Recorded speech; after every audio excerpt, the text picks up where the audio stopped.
Welcome to Something Like That with me, Nav. Hey, how you doing? How you feeling? Welcome back. Another great episode with my guest today.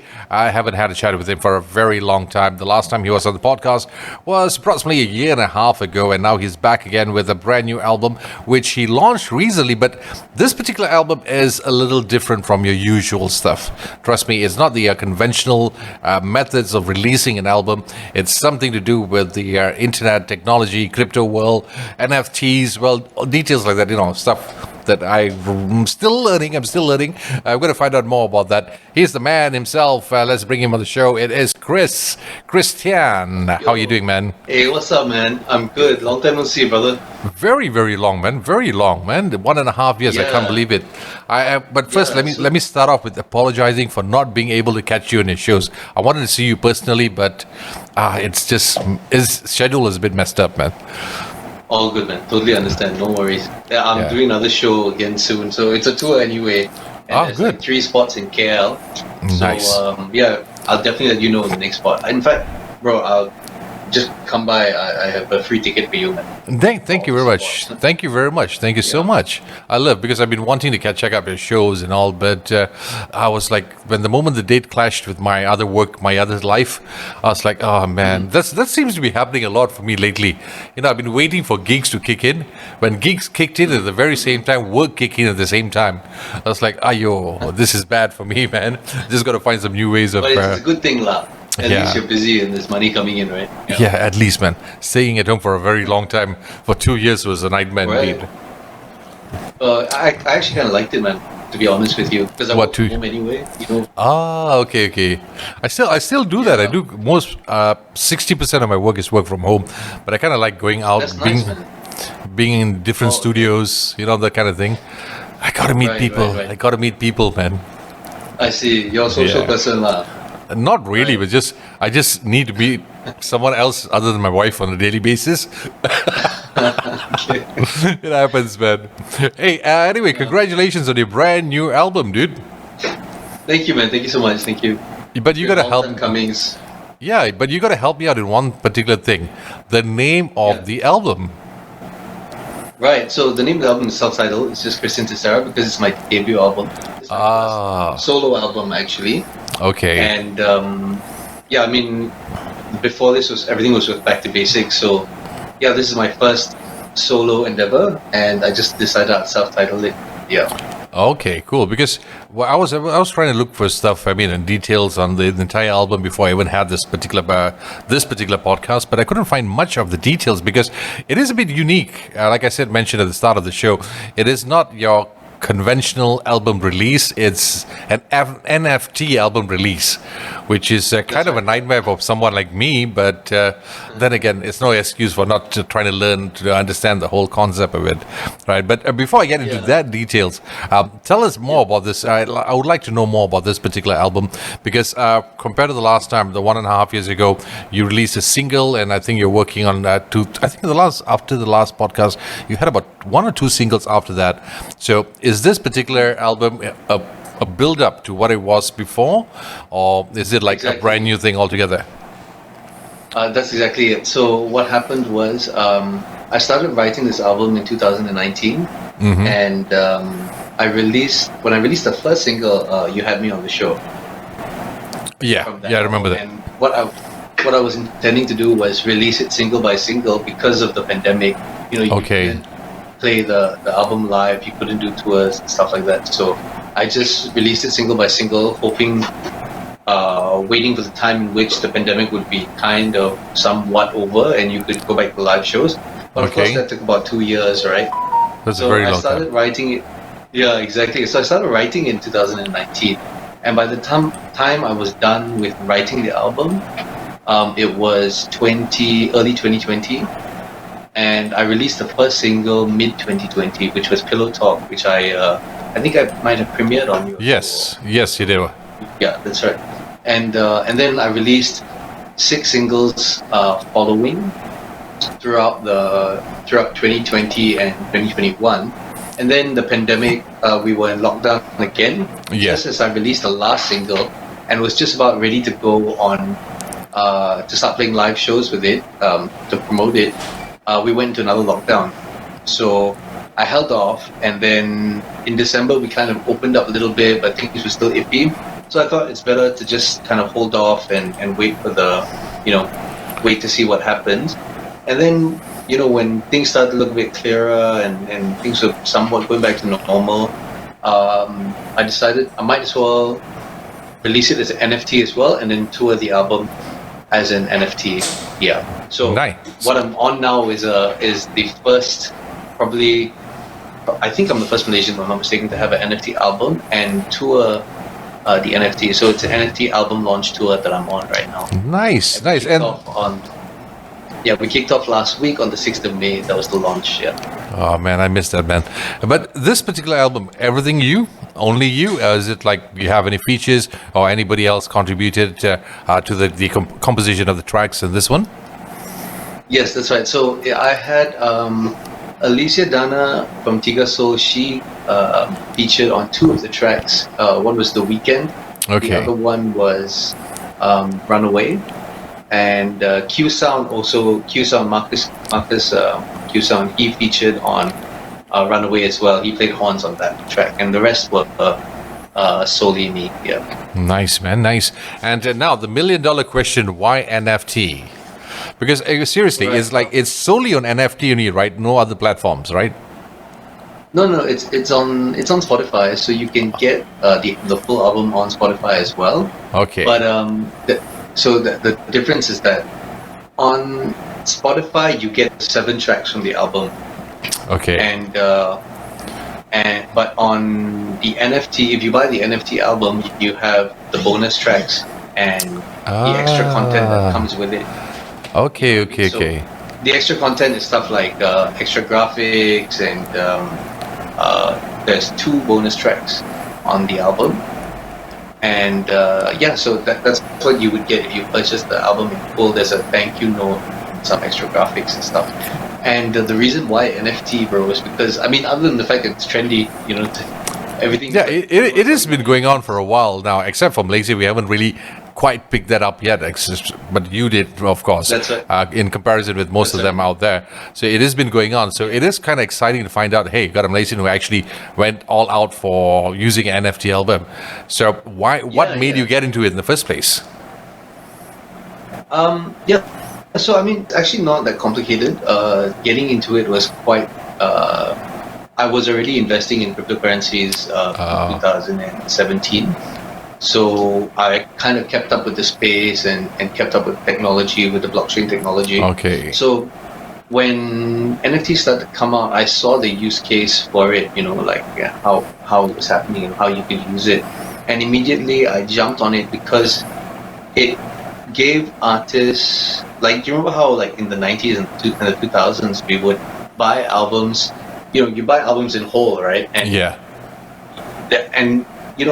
Back then, an artist putting out an entire album, front cover to back cover, with all the content in between, is an art itself. You know exactly. what I mean? It's like a collection but piece. Nowadays, exactly.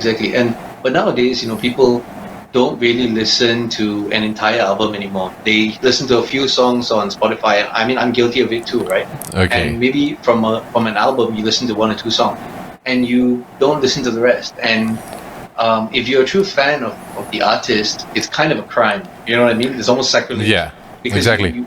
You're missing out on the evolution of that artist, that particular phase in their evolution. So NFTs allow us to bring this art form back, I feel. Nice. That's one major advantage. So that's why I decided to go with NFTs plus the. You can add the lyrics and add the extra graphics and the thank you notes to the fans, bonus tracks, because you don't get bonus tracks on Spotify. Even if it is a bonus track, you don't even realize it's a bonus track. You know what I mean? Yes, very true, very true. Yeah. Because that's the thing. Because I was talking to a couple of other guys who was like, how do I put it? They're on the fence whether to do it or not to do it. But then again, the benefits or the pros of having this particular NFT album is pretty high. And correct me if I'm wrong, I'm not really a crypto guy or whatever. But based on the conversations I've had with people who's involved in this, especially musicians or artists, the good thing is it's also an investment. It's like I'm buying the album right now, and I could trade it for higher higher value in the near future if I decided to do it. And at the very same time, the original artist who came out with the album or the NFT will also profit out of it. Is that true?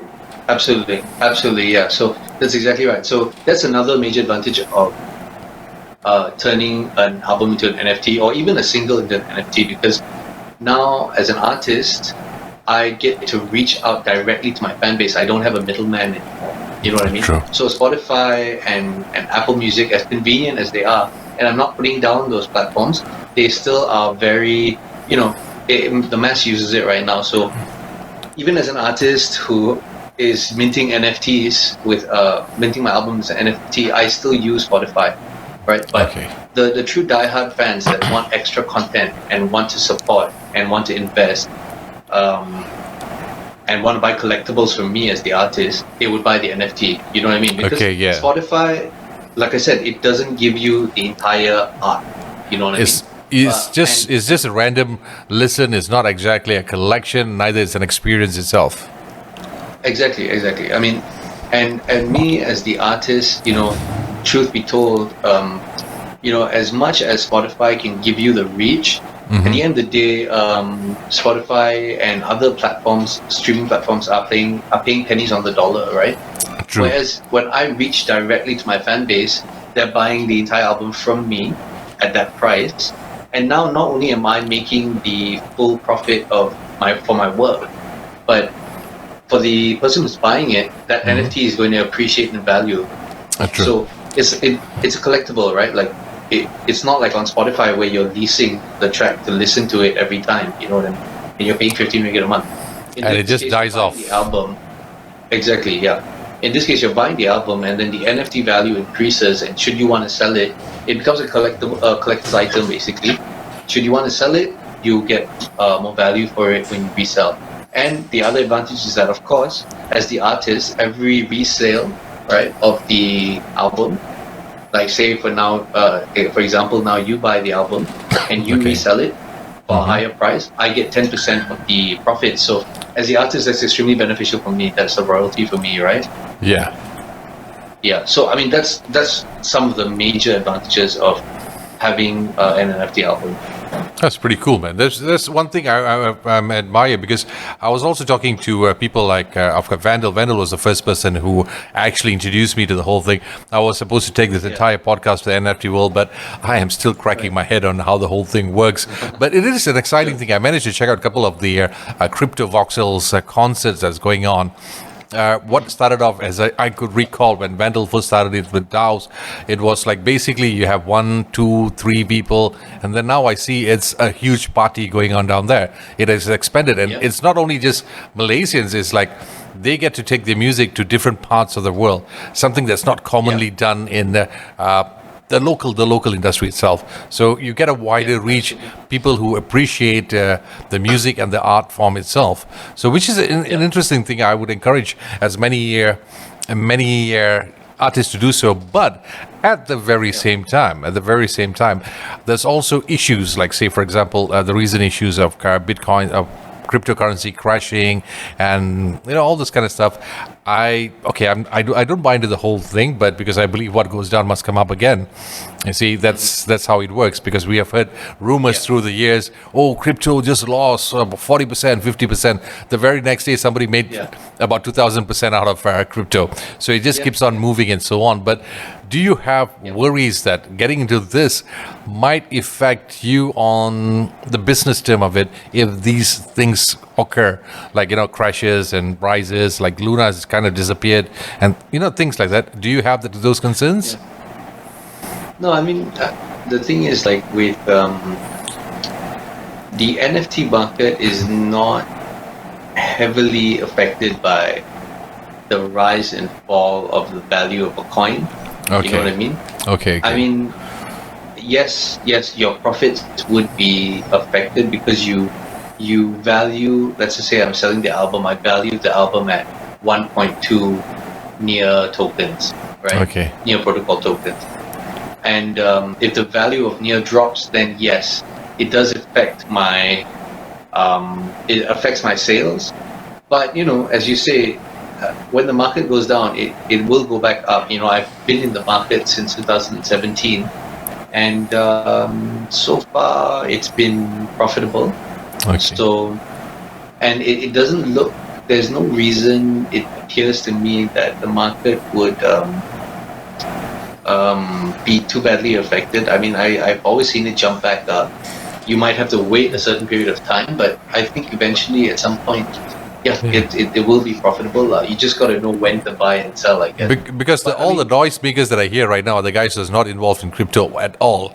It's like they never made any investment, but the only thing you hear from everyone is like, oh no, crypto's down and all this kind of things going on. Yeah, I was like, oh scared, man. Yeah, I don't know, man. I don't know, because I have a lot of friends who's involved in this, and I'm quite excited watching musicians like as yourself getting involved in it, and the community seems to be fantastic. It's huge, man. I thought it was just like, a small group of people, and when I had some projects dealing with Vandal a while back, and then I realized like, gosh, this is bigger than what you expect. There's a whole new world out there. Yeah, absolutely. Yeah. And how's the response been so far? Sorry, you're saying something. Sorry for cutting you off. Yeah, I mean, like you said, it's a big world, the crypto space, and there's a lot of. At the end of the day, I think people, regardless of the value of the market, I think the technology itself, the blockchain technology, will perpetuate because it is a very interesting use case for many things. You can use it in many. Like I'm using it in music and arts, all right? But you could use it for voting, for example. A blockchain is cryptography essentially, and once a block is created, right? Like say for example, when I send you a money, for example, when I send you a Bitcoin, say for example, when I send you a Bitcoin, that block is created on the blockchain, and that block says that I have sent money to Nav, right? Okay. And the whole Bitcoin, the whole cryptocurrency world knows that transaction has happened. And because the whole cryptocurrency world knows that transaction has happened, there's no way anybody can say, oh no, I never sent it, or you can't claim that I didn't send it. You know what I mean? Okay. That's what the blockchain is for. So it's safe, lah. It's very safe because it's basically distributed ledgers, right? That's what it means, a distributed ledger, right? Okay. So everybody keeps these nodes, like certain people basically that run a network, they keep a ledger of transactions that are happening. So at any one time, all the ledgers have to reconcile. You know what I mean? Like they all have to add up. Okay. Yeah. So there's no way that you can claim I didn't send you the money. So imagine what you could do with voting, for example, if you wanted to vote for a government, right? Vote for a party. Now, if everybody voted that way, because once the block is created, it cannot be reversed. I mean, technically it cannot be reversed because it takes too much computing power to try and hack that block and reverse it. And even if you did, you'd have to hack thousands and thousands of ledgers around the world. It just seems impossible, you know what I mean? So imagine if you could vote for, I mean, I'm not going to get into politics here, but imagine if you could vote for a party that you wanted to, and that block could not be reversed or could not be tampered with or corrupted. You know what I mean? So, I mean, the use cases are, there's a lot of things you could do. I wouldn't be surprised in the next 10 years or so, we might end up doing that, which is safer, much safer. I hope so. Yeah, it's kind of nice, man. Yeah. And so far, the response, releasing your album on NFT, how has that been? I mean, in terms of, because you came from a different background altogether prior to this NFT thingy, where in terms of releasing your music, doing your shows, or how do I put this, doing your PR or advertising for your music itself, and now getting to NFT. How does your fans feel at the moment? Are they feeling kind of lost, or they're just like, okay, that's it, I'm going to start learning NFTs and all this kind of things and get on board the whole thing and do my support? Is that the case? No, I mean, because people at the moment, NFTs have not, it's not been mass adopted yet, right? So the average person that follows you on Instagram or on any of your social medias, they have no idea exactly what you can do with it and why it's better to own it. You know what I mean? Okay. So the conversion from social media is not great, but in the blockchain community, in the NFT space, yeah, you'll find people more willing to invest and buy the NFTs. So I haven't checked, but I know I sold a few albums already. I haven't checked how many, but I know some transactions have happened. I've got to check with Vandal actually, because Vandal was the one that helped me mint the albums, and he's like basically the crypto Jesus is walking around right now. It's like, hey, get into the crypto world, man. He's got the new look for that also. Exactly, he's crypto Jesus. Yeah, I'm yeah. call him that actually. I should tell him that when I see him next. Said that. Back, yeah, is he down in Malaysia yet? Soon, yeah. I heard he's coming into this month, right? Yeah, he's in Japan right now. Yeah. That's good with him. Yeah. Gotta catch up with him. He's another guy I haven't seen in years, man. And okay, let's get back to this whole thing. I know the whole conversation we had so far sounded like we are having a crypto session going on, but hey, it's educational, man. People got to step up the game. Any artist who's listening to this particular thing, please get on board the game. It's an exciting world out there. I'm not a musician myself, but since I have friends in the business, I do visit them on and off, and I see the whole thing is kicking off at a very interesting pace. It's huge. I tried uploading this whole podcast into that so-called NFT world, and I'm back to square one again. I have no idea what I just did, so I'm just going to hang in there for a while before I get back into the whole thing all over again. You got to excuse me, I'm old school. No, it is quite complicated now. But you know what? If you want to learn more, there is a conference in August. I believe it's Livescape that is putting it together. I could be wrong. It could be. I know it's a company under Livescape, or it could be Livescape itself. Even they are doing it. Yeah, they're heavy into it actually. The conference is called Minted, and it's the first NFT conference in KL. Oh. And I'm one of the speakers. Myself and Vandal were one of the speakers. Nice. So you should definitely come through if you want to learn. I just want to experience the whole thing, because I don't know whether I'll be in it or not, but I just love what's going on down there, man. Technology has taken us to a whole new level. But assuming right now we were talking about people want to get your album and so on.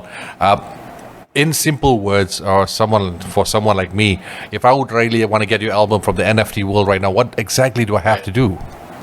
Okay, so I'll try and explain it as simply as possible. Okay. It's pretty simple actually. What you first have to do is you have to own. So you know how, like Grab, right? You know how you have a Grab wallet on your app. It's a wallet, right? Okay, right. So in order to own an NFT, you need a wallet that can hold that NFT. Okay. Any wallet? Essentially. No, not any wallet. So it all depends on what the NFT is built on. So my NFT is built on Near protocol. Okay. It's minted on Near. So in step one, what you have to do is you have to go to the Near protocol wallet, right? Okay. Near is NEAR, Near protocol wallet, and you need to download that wallet. Okay. That's step one. Okay. And then once you have that wallet and you've registered your name to that wallet, you have to go onto Mintbase. Okay, so you Google Mintbase, you find it, you type in my name, Christian Theseira, or you can type in my record label here, Soul Lab Records. Okay. Right? And the store will come up. Now, when you do that, there will be a link button at the top of the browser. What that does is it links your wallet, your Near protocol wallet, to Mintbase. Okay. I think I'm getting it. Okay. Okay, cool. So once you've linked your wallet, right, you can then use that wallet to buy any of the items on the Soul Lab Records store on Mintbase. Okay. So it's really simple, yeah. It's really so now once I have that wallet, if I want to top it up, I can use my regular money to top it up, or do I need some other form? Yes, a regular can. Yeah, so you can literally, like, you know how you top up your Grab wallet, right? You just transfer money into it. Okay. Yeah, same way. So you top up your Near protocol wallet, you go into Mintbase, link your wallet to Mintbase. Once you link it, it's linked forever, right? Okay. And then you just go to the Soul Lab Records store and start shopping. Buy any of the items. and start shopping basically. Nice. Very simple. And how much is that album on so-called what's the name again? Sorry. The album is on the Soul Lab Records store. No, the currency you mentioned. Near. Okay, near. So how much near does it cost? For your album? So it is 1.2 near. 1.2 near is currently $6, about $7, I'd say, roughly. Dollars? Okay. Not too bad, but $7. Yeah. So $7 is about what? Maybe 28 ringgit, 30 ringgit or so. That's the average price of an album anyway, so. Yeah, exactly. Yeah. And you can watch your money grow over there. Exactly. So, and at the moment the market is down, right? So if you buy it now, you're actually getting it at a very good price. And then, in a few months when the market goes up, that value of the album that you bought at 1.2 near, you can now sell at maybe say 1.5 near, right? And the value of the market has gone up to maybe say 10 USD per near. So you're now selling it for 15 USD for the entire album. So you would have almost doubled your, you know what I mean? Wow. So So now you would have bought it at 30 ringgit and you're almost selling it at about 60 ringgit. I expected something else when I when I hit the play button for this podcast. I thought it was all going to be music, but hey, this is amazing, man. We just covered the music, we covered the investment, crypto world. Yeah. This is all business, man. I like it. But okay, I definitely got to look into this, man. Sure, man. You need help, just hit me up, bro. Oh, yes, because I'll happily guide you. I would love to see more because Jude from Keep It Local, he's also been active with this so-called crypto world. That's right. And no more the ordinary side of it.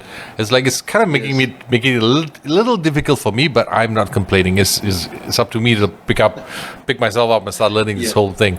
But then again, it's one of those things. Sorry, man. Yeah, it's one of those things that you just need to see. Yeah. And when you see it, you're like, oh, that's it. That's all. It's not that complicated, really. It's not that. Yeah. Exactly. So once you see it, you get it. Because I've been trying to go on Googles and YouTubes to learn this kind of stuff, but everybody gives me one different explanation. So I just prefer to sit with somebody, Nav, press this, press that, get this, get that, you're done. I'm that kind of guy. Just more of hands-on experience. So, and you are also on tour right now, right? You just completed, you had your KL tour. You went to my hometown, Ipoh. Yes. I actually went to Ipoh. I came back yesterday because I went to settle things with the venue. But the show is on the 28th of May. So next week Saturday. Oh, you guys, why is everybody doing a show on the 28th, man? You will be the fourth or fifth person who's also having a show there. But really? It's Ipoh. Oh, man, Ipoh, that's... Gotta plan something out, man. Maybe just take a drive down there, enjoy the food, holiday, a break, and then check out the show. Hopefully you can do that. You're from Ipoh. Which part of Ipoh are you from? I'm from Merdeka Garden, somewhere near Jalan Kuala Kangsar side. Oh, that was ancient time ago, man. I left. I haven't gone back there in a very long time. Are you from Ipoh? No. I see. No. I'm from KL. Yeah. KL my girlfriend's from Ipoh. Wise choice. Yeah. Wise choice. Yes. Nice place. Yeah. Kind of nice, kind of hot. Sorry, KL girls, you're listening. Not my fault. It's the limestone water. It's the limestone water. So let's talk about the tour right now. So you're going to do your next one, which is coming on the 28th of May in Ipoh. Where exactly in Ipoh? So I'm playing at this spot in Old Town, right? In Ipoh Old Town. It's called Kiki Lala. And it's this really cool, quirky kind of joint, and it's got these like when you walk in, as you know, in the Old Town shops, right? Old Town shops. It's kind of like if you've ever been to Malacca Jonker Street or Penang, Penang Road and all that, those shops. It has that kind of vibe, and it's very makeshift. Like he's got these like stools, and the owner's name is Sunny. Okay. And, he's a really cool guy. He has Toddy on tap. I like him already. Which is really, yeah, exactly. And the Toddy is good, bro. The Toddy is really good. Okay. And he doesn't sell anything like the standard beers. He only has craft beers and Toddy on tap and rare gins and whiskies. right? Nice. And so the downstairs is called Kiki Lala, and the upstairs is called Kika at Kiki Lala. And the upstairs is like this really cool, also really cool quirky joint. He does like, he prepares special meals, for people who want to have date night there and whatever you call it. Let him know, and he kind of prepares, like to order meals and stuff, which is interesting. So I'm playing actually upstairs at Tiga, but if anyone is down over at Ipoh in Old Town, definitely pop by and check out that spot. That's a nice spot. Yeah. Good food around the Ipoh Old Town. Good for breakfast. That's all I know about Ipoh at the moment. And he's got all these like antique furniture stuff all around the shop. It's really cool. Really cool. Oh man, I got to check that out. Definitely. Now that you mentioned, now I have two things. One, I got to check your music out, your tour, and second, I got to check this particular venue out. I'm just wondering why none of this happened when I was growing up in Ipoh, man. All the old shop remained the same old shop selling ikambli's and whatever not. But now, so after Ipoh, 28th is going to be there. Is there any specific ticket price for that particular show? So for the 28th at Kikila, we decided, because it's a small joint, to just do reservations. It doesn't hold a lot of people, and I'm stripping down the show to just a piano, probably just piano, myself, and guitar. And I'm not sure if you've seen, how FKJ does his looping thing. Yeah. So I'm just going to be looping some stuff and playing guitar and stuff. So because it's a small venue, so I've really stripped it down. You can reserve a spot there. Drinks are compulsory. One drink is compulsory. Okay. But other than that, there's no ticket price at the moment. There's no ticket price. There's not going to be any ticket prices. Cool, and man. And then after Kikila, the 28th, we're doing Jama KL. That's a full band thing. On the 10th of June. Okay. That's a nice place to do. 24th of June. Yeah, it's nice. I really like that spot as well. And then 24th of June is Penang, China House. Nice. I like the way you're thinking, man. It's like the tour, nationwide tour. I think it's about time. It's about time. You're the second person that I know of who's actually taking things out of KL. Yeah. KL, everything's. Darren's the other one, right? Yeah, exactly. So it's like, which is nice, which is great, because this used to happen a while back. Then it's kind of stopped, and now it's nice to see you guys doing it. At least everybody else has a chance to experience the shows and get to see you guys up close and personal. That's like a nice thing. Yeah, that's the idea, man. So you had KL, you had Ipoh, you got Penang. Any other locations you planned so far?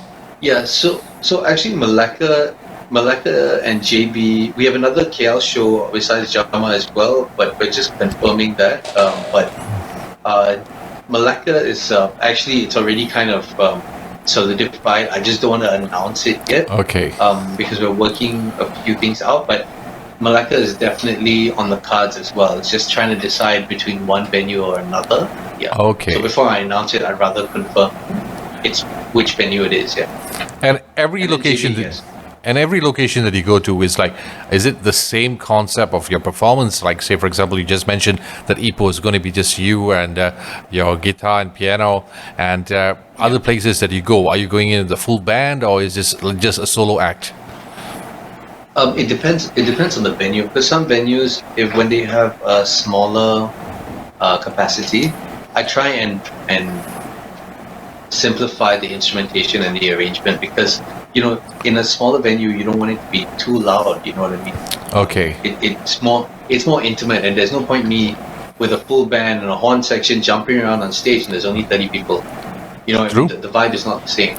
Yeah, so I'd rather strip it down, make it more intimate, and something that people can relate to more easily. You know what Especially I mean? with your songs, man. Your songs, you just got to groove with it, man. Yeah. Cool. So yeah, it really depends on the venue. Yeah. Is anybody else joining you on the tour? No, this tour is solely me. Unfortunately, there's not many R&B dudes, R&B guys around, or R&B girls around. So, and not many have kind of latched onto the idea of taking their career to that step where it's like, okay, I released an album, it's time to tour it. You know what I mean? So hopefully people, other artists start, jumping on the bandwagon. And then start back the trend. Tours and stuff. Yeah, it's not a new thing, but it is a good trend that was working. The formula was working way back then, before social media came and messed things up all for everybody. It's like, which is good for the artist who's listening in right now. I think it's about time you guys do the same thing that Christian is doing right now. It's amazing. Take it further, man. Take it further, and I'm pretty sure it'd be nice to see you guys on the other side, which is East Malaysia, who's been craving for a lot of our West Malaysian acts. So you should do a lot of cross promos, man. If you know anyone that can hook me up, let me know, bro. Because I'd love to go down there and do a couple of shows. Try it. I think I might know one or two guys. I'll get back to you that off air or whatever. And so there you have it. Just before we wrap things up, the details on the album itself, Christian, debut album, as you can say. That's right. It's a self-titled album. Debut solo album. Yes, it is available on NFT, and also you can find it on Spotify. Spotify, you just take a sample, you just listen to one song, and then you go on to an NFT and listen to the whole album altogether. That's what you got to do. That's how you support this particular artist. And to calculate the cost of the entire album, currently I think it's only going to pay about 20-30 ringgit. USD is only about 7, which is not much price of a burger. And well, trying to get into this NFT thing is an investment. So not only you get to enjoy good music, you get to invest in the music itself. So pretty much you feel like a shareholder for the album. So try it out. Yeah, that's how you should get it. I'm going to try my level best to put in all the details, provided that Christian can give it to me, where to get the album, the links, the whole details in this particular page, so you can check it out for yourselves. Click on the link and get into it. So I'm going to start investing. I might get into the crypto world, hopefully soon. So all the best, man. All the best. And details, of course, please do follow Christian on his social media pages. Details on that also will be posted down here. It's pretty easy, right? Everything's just Christian. Yeah. CHRISTIAN THESEIRA. Yes, that's right. That's about it. So you Google it, everything will pop up. Yeah. I like it because I've been having complications lately with some of the artists. It's like you call yourself one name, but when it comes to social media, the only person this, only that, different kind of titles are just so weird. But I know, man. So try that out. Branding. So before I wrap things up, is there anything you'd like to add on, Chris? No, not really enough. Just thank you so much for having me on the show, and thanks everyone for listening. Thank you all the supporters that have supported me throughout my career, and it's very difficult. It would have been very difficult if it's not for you. Also, just some kind words, a PSA. No matter how difficult things get, whether it's pandemic, whatever, you know what I mean. If you have a dream, you only live once, so make it happen in this life. Yeah. Nice, man. Nice. So all the best once again. Remember, getting his album on NFT. Details available on the webpage. This is Something Like That with Nav. And please, I was supposed to say this at the very start of the show, which is follow, like, subscribe, do whatever you need to do. The usual PSA from my side. Subscribe, link, share, do whatever you have to do. That part, man. Chris, thank you so much, man. It's been a pleasure as always. Thank you so much. And hopefully I can catch you in a show in Ipoh, or maybe the ones in KL, either or. So you're definitely going to check the details on that part, yeah? Cool, man. Thank you. Thanks.